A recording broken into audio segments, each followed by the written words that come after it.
Hello there and welcome back to my YouTube channel. James here as ever for today's video all about explaining what are the pros and cons of an accounting study contract. If this is the first time you visited my channel before, my name is James. I'm an ACCA qualified accountant from the UK, and on my channel I help out accounting students, professionals, or if you're generally interested in accounting. So if that sounds of any interest to you, feel free to subscribe at the bottom because I used to do and completed an actual study contract. All of my videos are dedicated to my subscribers wherever they may be around the world.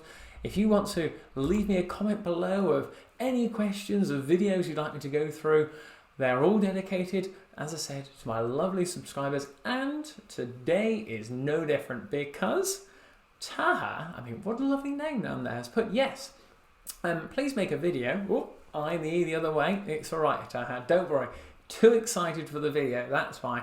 But how to get on this contract and the pros and cons. So Taha kindly left me a comment on my other video actually explaining what a study contract was. So if you haven't already, go and check it out. That is really going to help you out understand what it actually means. But in a nutshell, it's a case of you'll go and work for an employer on a study contract. So you might be doing ACCA, ACA, CIMA. This video is able to be applied to a variety of different professional bodies. You'll work at the company for a certain amount of years, usually 3 years with a 12-month payback period. And if you were to leave the company early, you would have to pay your previous 12 months of studying expenses. But if you were to stay for the 36 months that you'd need to become a qualified member, plus your 12 months for your payback period, so 4 years in total, you wouldn't have to pay back any of your studying fees, which is what I did. It's very good on there. But I'm already jumping the gun ahead of it. I'm giving my tips out already because I'm going to be going through in this video 4 pros and 4 cons that I would have really liked to have known before I'd have actually gone into the study contract. So if you know any accounting students who you think this is going to help, make sure you share this video with them because these little insights could really help them out and could save them a lot of money. If you do find the tips helpful as we go through, make sure you give the video a massive thumbs up so that more accounting students can see my videos. I really, really appreciate it. So thank you very much already. And as I said, if you've got any questions or sort of feedback or any other things you'd like to know, just leave me a comment at the bottom. I answer absolutely all of them.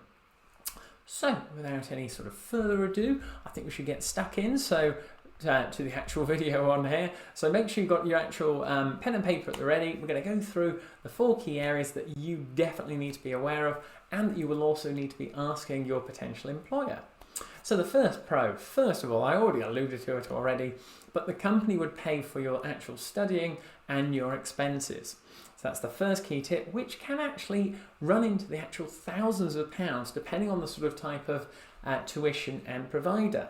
So a really key thing here is to actually understand, is there a company policy that you'd have to follow? Is there a particular provider on top of that? Because the actual expenses and the studying that they will cover can be anything from tuition to the actual books, annual subscription, ACCA exam costs, travel, subsistence. And as you can see, that is just going to build and build and build. So the first one on there is all the studying and the expenses. The ball's in your court to go away and actually find out what the actual package that for the job that you're applying would be. But a really good one on there that the company would be paying for them. If you complete the contract, as I said, then you wouldn't have to pay any of that back. But again, it all depends on the actual agreement. So it's something you're going to have to write down to go away and have a look at. So that is the first one on there. The second one is actually security and staying at the same company.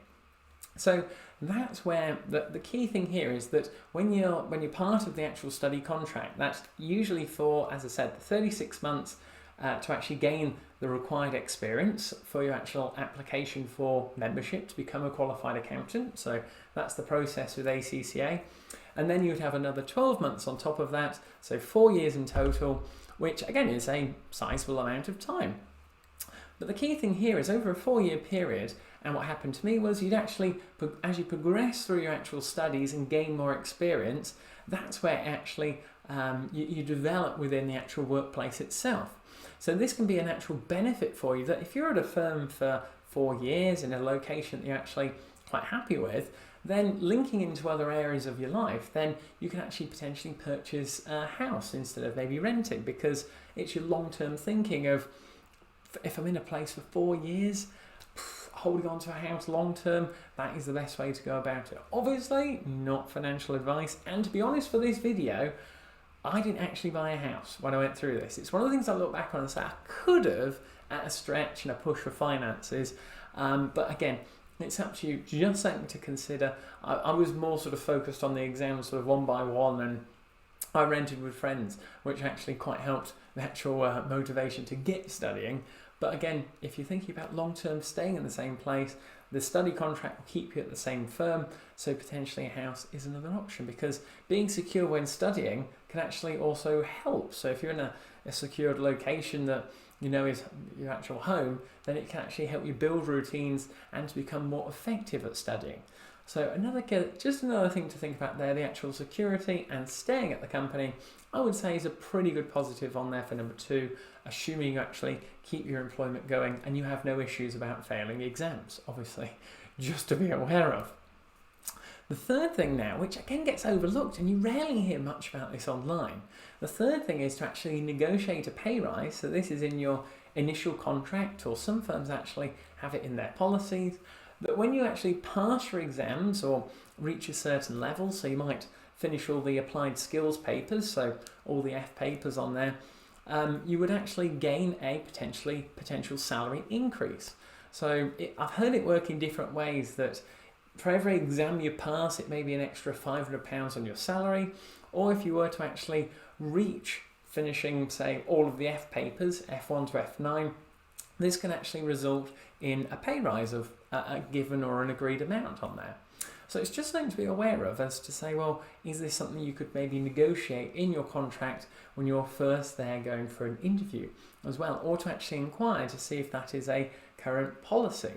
So again, it's just something to be aware of. It didn't happen at my firm when I was there. I did get salary increases throughout when I did pass the exams, but it wasn't in the study contract to say, James, if you passed this exam, this exam, this exam, your salary will revert by that amount. It was all very much both salary and work focused on there.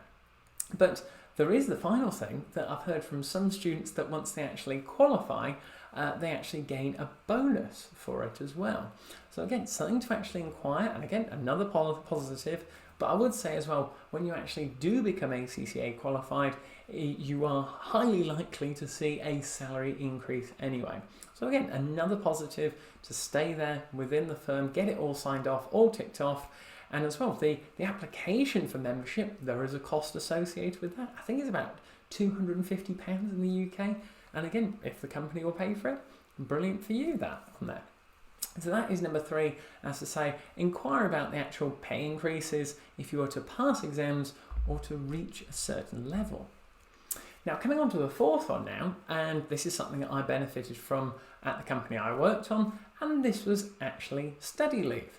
So what this actually means is you are actually paid to actually complete your exam. So on the exam day, that would be counted as a study day, to which I would go to the exam hall, complete my exam, travel back, and I wouldn't be needing to actually go into the office that day, and it'd be treated as a study day.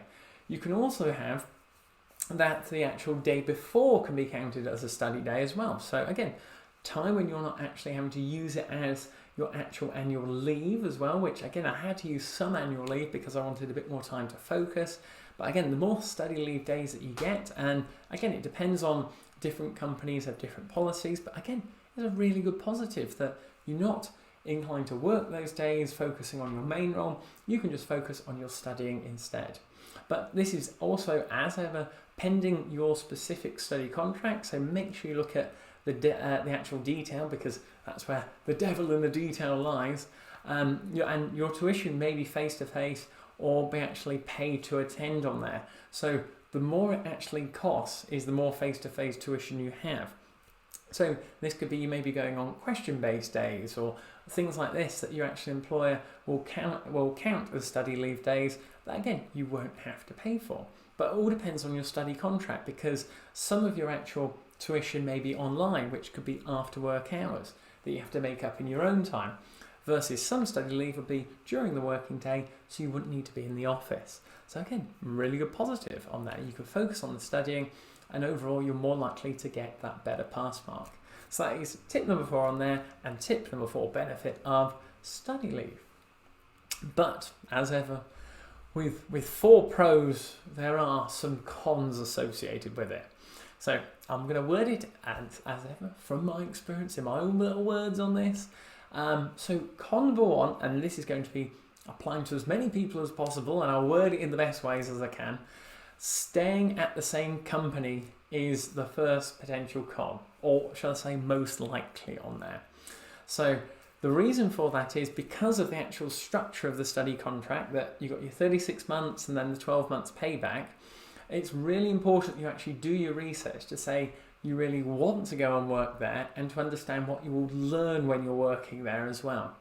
So make sure you actually ask at the interview how you will progress as you actually go through your study plan, and ask actually what are the developments that the employer is looking for you to go into. So maybe starting in the accounts department, then developing into tax, then maybe becoming more client facing, maybe then going up to a deputy manager, then onto a managerial role.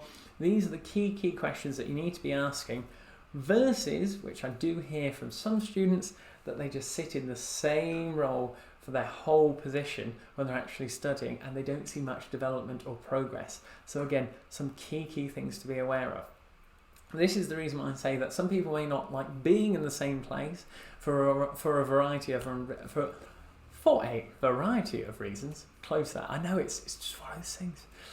It's important because it can be unfulfilling, and the reason why I say that is because I hear it from so many students. That's why I've got to be careful with my words, as to there are many roles out there that it can just be really tedious and the same things every day. And don't get me wrong, there were things that I used to have to do in my role. I go, oh my gosh, I've got to do more tax returns today, or more bank recs, or something like that, whatever it was when I was first starting. And it's just not the sort of thing you're hoping for. But thankfully, as time went on, and my progression helped on there. But I want you to be aware of that there are some companies out there where you can be completely flatlined as well. So there can be no room for actual development, and that's the way they see it. So it's better for you to know that at the start before you start working there. But if you're actually in the position of you're in a study contract now, you're watching this video, then you've really got to show initiative. Go to your managers, go to your directors, show your actual passion and attributes for what you really want to go into. Because if you don't ask, then you don't get sometimes, I'm afraid. So just to be aware of. But that is the first con of staying in the same company on there, I would say. Just to be aware of. Now, secondly, on here, we talked about costs earlier. So secondly, cost to you if you were to change company. So this is where you've signed the study contract, and then you're actually, if you were to leave the actual company that you're working at, you would then have to pay back. And again, this is just from a generic point of view. Mine was the previous 12 months of study costs if I was to leave before actually completing the 36 months and then the payback at the end. So in other words, quite simply, you're working at the company, you then want to move for whatever reason. If you were to actually incur lots of study costs, well, the employer will say from that point, and will work 12 months back, you have to pay, okay, the actual study costs that you've incurred. So yes, it's a benefit that they will pay for it, but if you were to leave the company, you would then have to reimburse them, okay?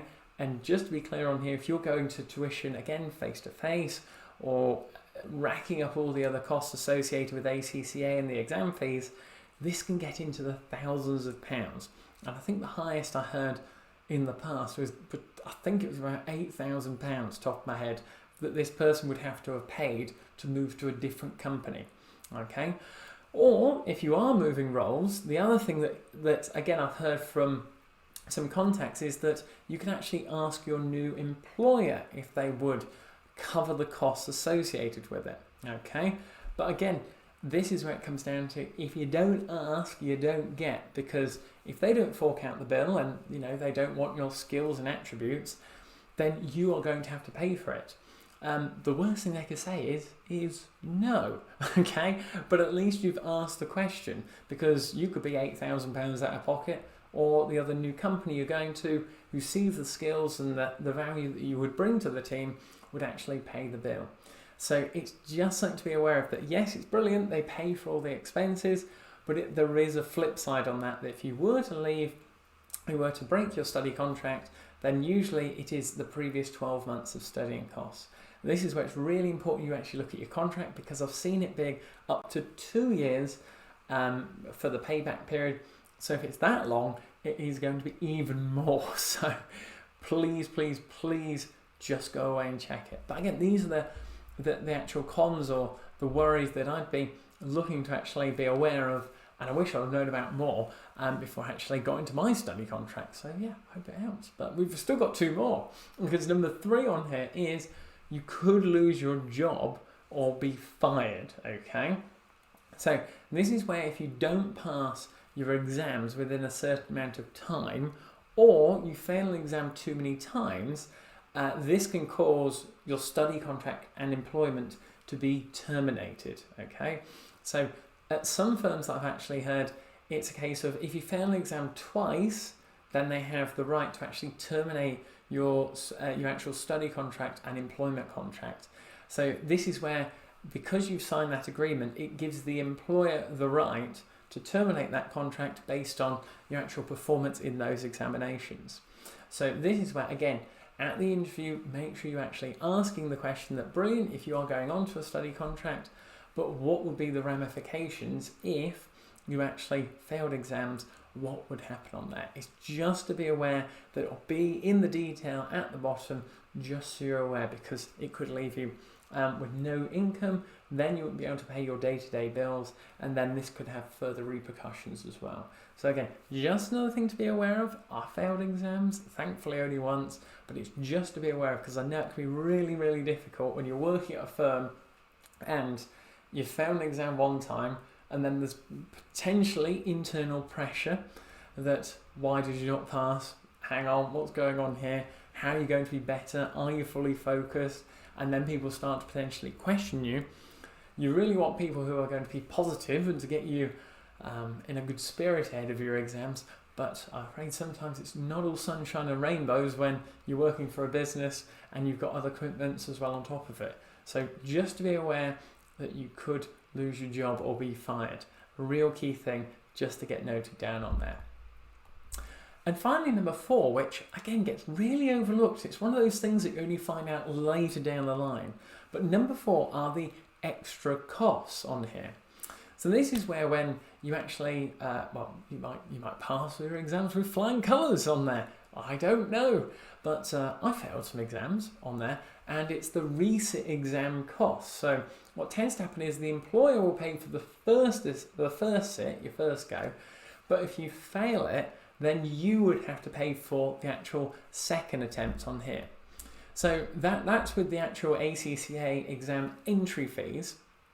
But in terms of the actual tuition providers now, if you were to fail an exam, there are such things with different providers out there that called a pass guarantee. So this is where you would actually have to resit tuition. So just be aware and make sure you tick all those boxes with the actual tuition provider, that if you were to resit, would you actually have the option to have access to that, to have access to those materials again, or would you actually have to pay for it again? That is the key thing, because again, it's a case of, would the employer be willing to pay for resit tuition when there was a potential pass guarantee? So that's where, if you complete all the study text, revision questions, mock papers, and you come to a certain level, that even if you fail your exam, you can still have it all again for free. Brilliant. Some providers don't do that, so you may actually have to pay for new tuition on there as well. So just be warned. The final thing is actually using your own annual leave. So this is your own holidays for study days or for the exams. So if they've already given you the exam day in the past or study leave days up before it, and they say, well, you failed it before, you might actually have to use some annual leave. Usually they'll give you the exam day, but again, you've got to check with your employer. It all depends on what their actual policies are on this. But again, it's just something to be aware of, because it can just eat into 2 or 3 more days of your actual holidays. And when, like at the company I was at, I used to have really short amounts of holiday. Well, okay, that then is maybe a 10th or a 9th of my annual leave having to be used on exams. So again, just another thing to be aware of. In tip number 4, for the extra costs that you could be incurring. Another key thing on there. Whew, I know, there are quite a lot of things to take into account, but those are the tips and tricks and the little insights from my experience. I've completed my study contract that I'd have really loved to have known before starting my accounting journey for ACCA, which I completed, or if you're an ACA, SEMA student, ATT, whichever professional body. Those are my key insights. I'm going to be doing loads more videos. So if you haven't already, make sure you subscribe and hit the button below so you get access to all of my free videos. I upload them really regularly as well. And if you found the insights today helpful and it's going to influence your decisions in your accounting career, make sure you give it a massive thumbs up so more accounting students and professionals can see these videos.